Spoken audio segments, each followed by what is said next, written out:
નમસ્કાર કલમ યુદ્ધ સમાચારની સાથે હું છું આપની સાથે પાયલ બાંભણિયા। તો જોઈએ આજના મહત્વના સમાચારમાં। લખતર મોડલ સ્કૂલમાં ત્રિદિવસીય જિલ્લા કક્ષાના નવીન અભ્યાસક્રમ ઉપયોગ તાલીમ વર્ગનું આયોજન કરવામાં આવ્યું। સુરેન્દ્રનગર જિલ્લામાંથી સિલેક્શન કરવામાં આવેલ 75 માસ્ટર ટ્રેનર શિક્ષકની તાલીમ આપવામાં આવી રહી છે। ગાંધીનગર સમગ્ર શિક્ષા ગુજરાત દ્વારા પ્રેરિત અભિયાન ભવન દ્વારા લખતર મોડલ સ્કૂલમાં ધોરણ 1 અને 2 માં સરકાર દ્વારા લાગુ કરવામાં આવેલ નવીન અભ્યાસક્રમ ઉપયોગી સામગ્રી અંતર્ગત ત્રિદિવસીય તાલીમ વર્ગનું આયોજન કરવામાં આવ્યું છે। તારીખ 8, 9, 10 એમ ત્રિદિવસીય તાલીમ વર્ગમાં અભ્યાસક્રમના તજજ્ઞો દ્વારા સુરેન્દ્રનગર જિલ્લામાંથી સિલેક્ટ કરવામાં આવેલ 75 માસ્ટર ટ્રેનરને તાલીમ આપવામાં આવશે। ત્રિદિવસીય તાલીમ બાદ માસ્ટર ટ્રેનર જુદા જુદા તાલુકાની પ્રાથમિક શાળામાં ધોરણ 1 અને 2 માં વિદ્યાર્થીઓ વિદ્યાર્થિનીઓને અભ્યાસ કરાવતા શિક્ષકોને તાલીમ આપશે।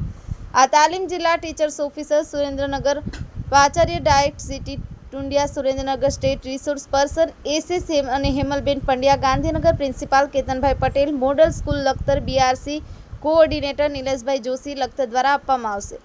મોડલ સ્કૂલમાં યોજવામાં આવેલ ત્રિદિવસીય તાલીમ વર્ગને સફળ બનાવવા Lakhtar BRC coordinator Nileshbhai Joshi, BRC staff અને રણછોડભાઈ ચૌહાણ દ્વારા ભારે જહેમત ઉઠાવવામાં આવી રહી છે।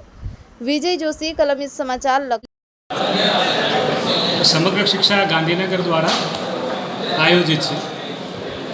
સમગ્ર શિક્ષા ગાંધીનગર દ્વારા આ ધોરણ 1, 2ની નવીન અભ્યાસક્રમ સામગ્રીની આ તાલીમ છે, જેમાં અત્યારે સુરેન્દ્રનગર જિલ્લાની તાલીમ વર્ગ છે લખતર તાલુકાના મોડલ સ્કૂલમાં આપણે રાખ્યું છે। સુરેન્દ્રનગર જિલ્લાના 75 માસ્ટર ટ્રેનર્સને આપણા આ તાલીમ વર્ગમાં બોલાયા છે। આ માસ્ટર ટ્રેનર અહીં 3 દિવસ તાલીમ લે છે જિલ્લા કક્ષાએ, પછી 18, 19, 20 અને 22, 23, 24 આ 3 દિવસ તાલીમ છે તાલુકા કક્ષાએ થશે અને એમાં તાલુકાના ધોરણ 1, 2ના તમામ શિક્ષકોની 3 દિવસીય બિનનિવાસી તાલીમ અહીંયા જે તાલીમ લીધેલા શિક્ષક મિત્રો છે એ આપણે ત્યાં આપશે।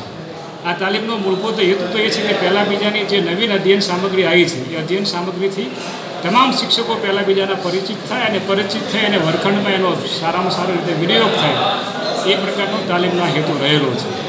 જિલ્લાનું આયોજન છે અને નેક્સ્ટ સમયમાં અમે તાલુકામાં પણ આ તાલીમનું આયોજન કરવા જઈ રહ્યા છીએ।